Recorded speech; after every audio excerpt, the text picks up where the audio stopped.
Hola, buenas tardes a todos. Hoy, respecto a nuestro módulo de penal especial del sexto semestre de la Facultad de Derecho de la Universidad Fundación Universitaria del Área Andina, hablaremos sobre nuestro tema principal respecto a este módulo que es plagio en el aula. Para comenzar, resolveremos entonces la primera pregunta planteada o definiremos más bien cómo se relaciona o cuál es el bien jurídico relacionado con los derechos de autor, los derechos morales y los derechos patrimoniales y cómo estos derechos humanos se relacionan directamente con el plagio en el aula y en los ambientes educativos. Para comenzar, es importante definir este bien jurídico de los derechos de autor, remitiéndonos al numeral 2 del artículo 27 de la Declaración Universal de los Derechos Humanos de 1948, donde cita: Toda persona tiene derecho a la protección de los intereses morales y materiales que le correspondan por razón de las producciones científicas, literarias o artísticas de que sea autora. Lo anterior nos permite inferir entonces que estos derechos son aquellos que pertenecen necesariamente al ser humano, ya que se refieren a su producción y a la autoría que le pertenece como persona que convive en medio de otros. De otra parte, podemos decir que en Colombia la regulación de los derechos de autor se dio mediante la Ley 23 de 1982, mediante la cual se protegían los autores de las obras literarias, científicas y artísticas. No obstante, cabe aclarar que no lo produce o de lo que es autor una persona se puede identificar como parte de los derechos de autor. Es decir, no todo lo que se produce, lo que produce el autor, se puede identificar como derechos de autor o se puede catalogar como derechos de autor. Entre ellos están las ideas en sí mismas, las letras, los dígitos o los colores aislados, los nombres o los títulos o frases aisladas. En consecuencia, podemos mencionar que los derechos de autor se pueden dividir en derechos morales y patrimoniales. Los primeros implican el derecho de autor de decidir si publica, modifica, exige su atribución o respeto de la obra, mientras que los segundos, los patrimoniales, se consideran propiamente la explotación que se hace de la obra, la cual el autor decide si otorga o no una licencia al respecto. Asimismo, y para el caso concreto de Colombia, se previó que los derechos morales son de manera perpetua, inalienable e irrenunciable, donde el autor siempre será el titular y él mismo escogerá cuando la obra se publicará por primera vez. Asimismo, podrá oponerse a que la obra sea alterada o modificada, entre otros derechos. Y en contraste, los derechos patrimoniales, en base a estos, la persona lo podrá autorizar su realización y estos se regulan igualmente mediante el artículo 12 de la precitada ley 23 de 1982. Estos como tal están durante toda la vida del autor y después de su fallecimiento hasta 80 años más. Ahora bien, respecto a los derechos de autor, el tema que venimos tratando y relacionados con el tema del plagio, es importante mencionar que dentro de los ambientes o entornos educativos, ya sea presenciales o virtuales, como se viene desarrollando en los últimos años y como se desarrolla en nuestra institución educativa, el plagio debe ser visto como algo inmoral y reprochable, primeramente, ya que el punto principal no debe centrarse si un estudiante apropia ideas de alguien más para sí mismo y la expresa de otra forma, sino más bien debemos centrarnos en la forma en cómo, de manera idéntica, el alumno asume la autoría de algo ajeno como si le perteneciera y lo divulga frente a otros como si fuera propio cuando no es así. No obstante, en este sentido, y dado que los derechos de autor pueden llegar a abarcar un sinfín de obras en el ámbito educativo, en el ámbito académico, ya sea en la universidad o en el colegio o en cualquier otro aspecto, pero principalmente en la parte académica, podemos decir que cada caso debe observarse con rigor y objetividad, ya que no todo puede determinarse o puede establecerse como si fuera un plagio. Ya que pues igualmente debemos tener en cuenta otros factores que rodean al estudiante. Entre ellos están eh, pues bueno, que el estudiante como tal se desenvuelve dentro de un ambiente académico y aprende constantemente nuevos conocimientos, conocimientos que se relacionan directamente de lo que entiende y comprende y percibe directamente desde sus compañeros, de los autores que estudia y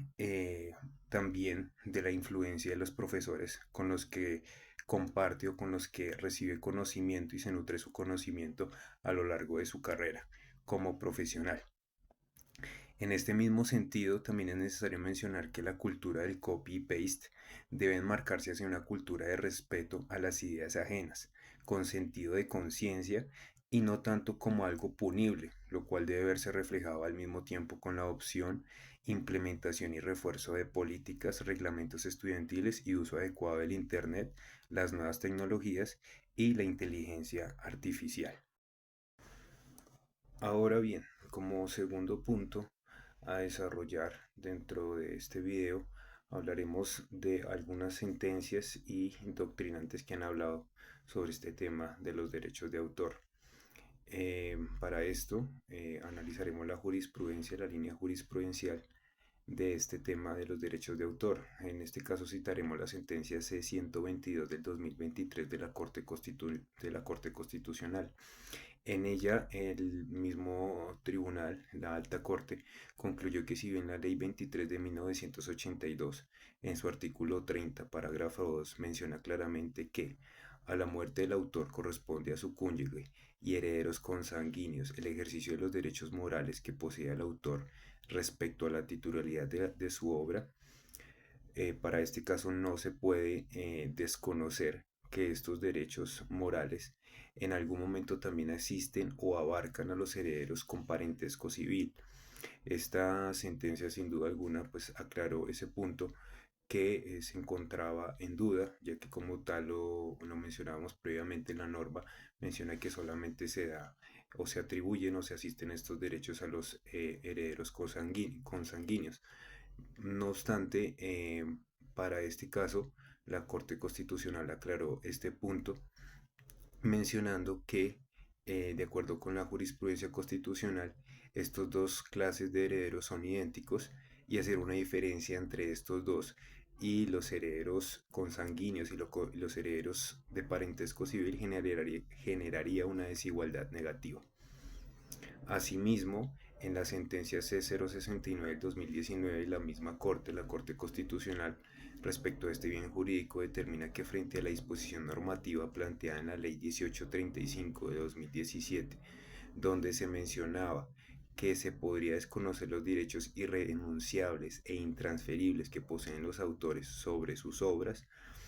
al momento de permitir que otros reciban una remuneración equitativa por los actos de comunicación pública,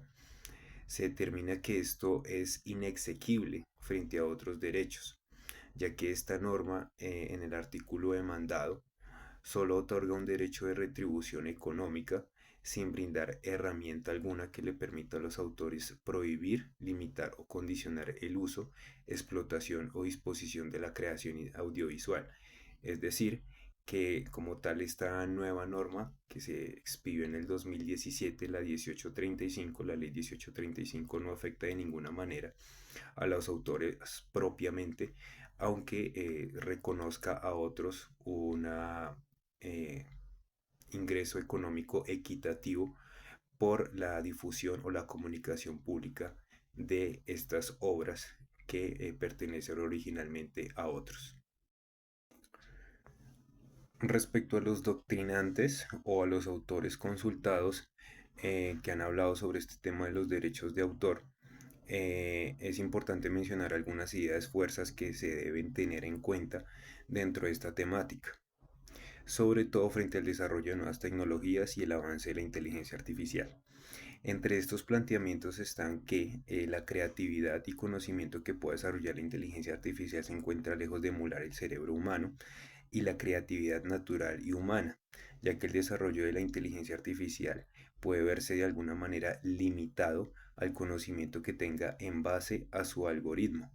No obstante, el derecho de autor podría llegar a proteger en algún momento eh, el, el,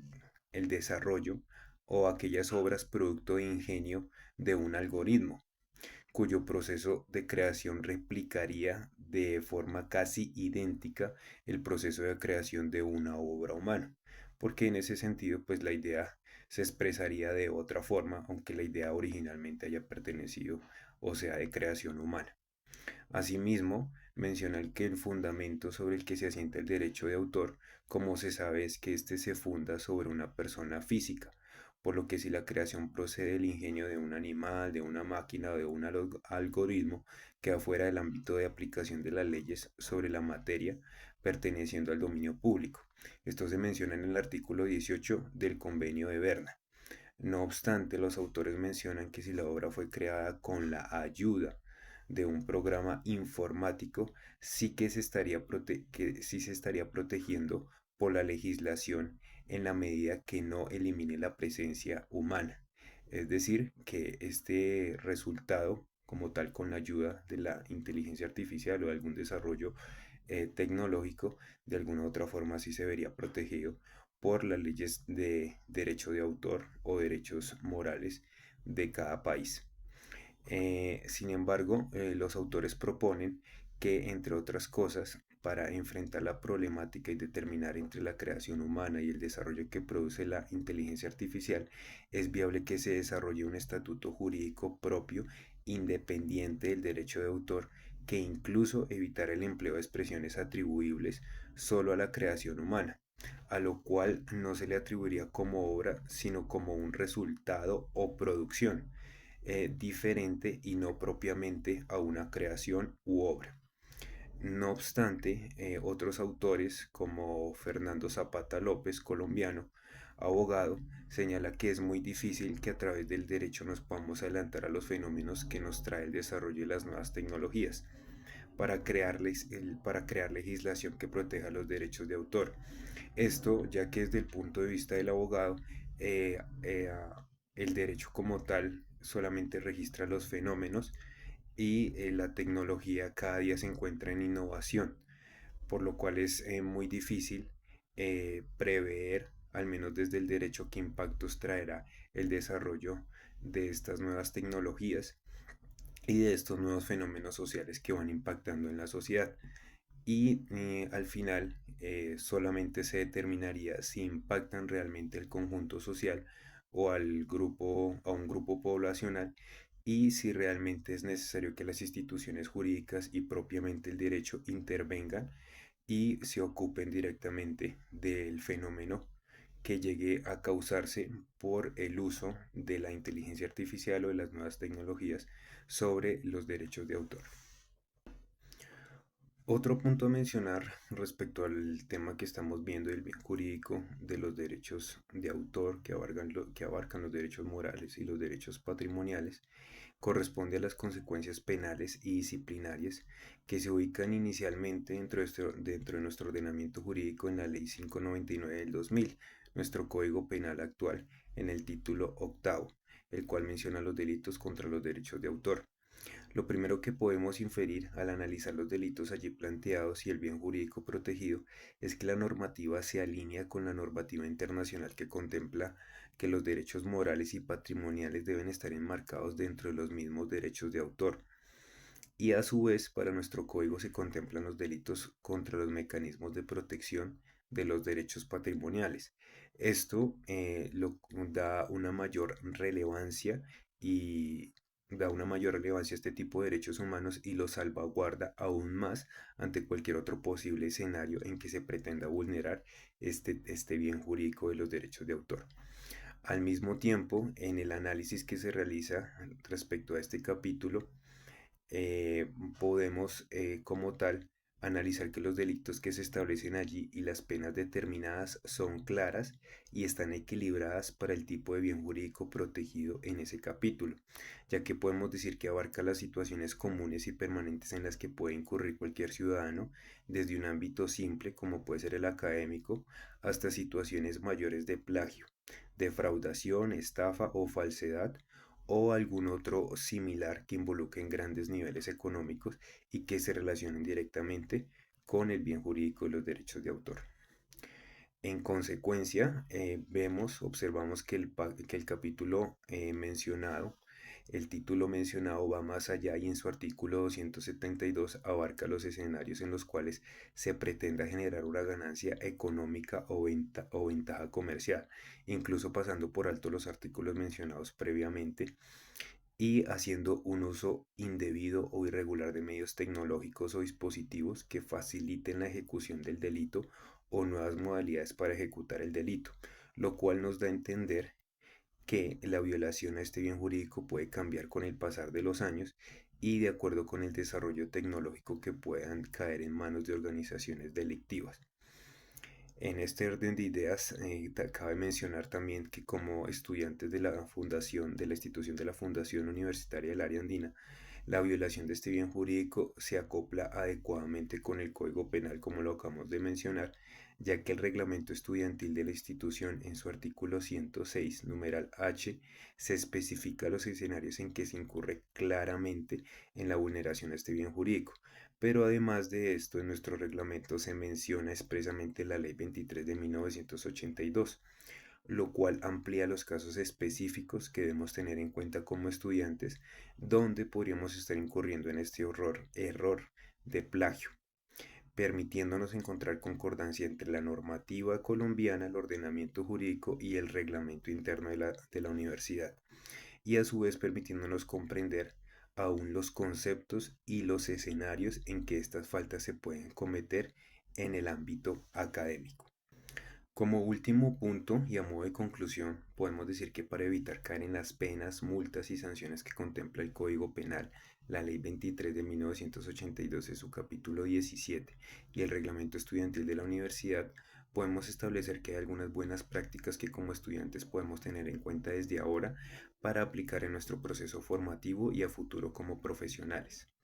Entre estas prácticas están, primero, validar siempre la veracidad de la información que obtengamos y asimismo citar todas las fuentes de información que encontremos, ya que esto es lo más relevante, lo que quedará plasmado allí en el trabajo que realicemos. Asimismo es eh, importante o muy valioso parafrasear correctamente la fuente de información que encontremos, no solo cambiando las palabras, sino expresando nuestras propias ideas en el trabajo que queremos desarrollar. Además, es necesario especificar qué ideas provienen de otros autores y qué ideas son propias. Así distinguiremos exactamente qué es autoría de nosotros y qué es autoría de otros doctrinantes o de otras personas. Y por último, debemos evitar el pago de los trabajos de investigación que queremos desarrollar, ya que además de considerarse algo como reprochable e inmoral, no tenemos la certeza o no sabemos qué tan confiable es la información que quede allí plasmada y la originalidad, por supuesto, de la obra intelectual. Bien, una vez planteados los puntos anteriores, entonces damos por terminado este video, agradeciendo de antemano su atención y esperamos vernos en una próxima ocasión. Muchas gracias.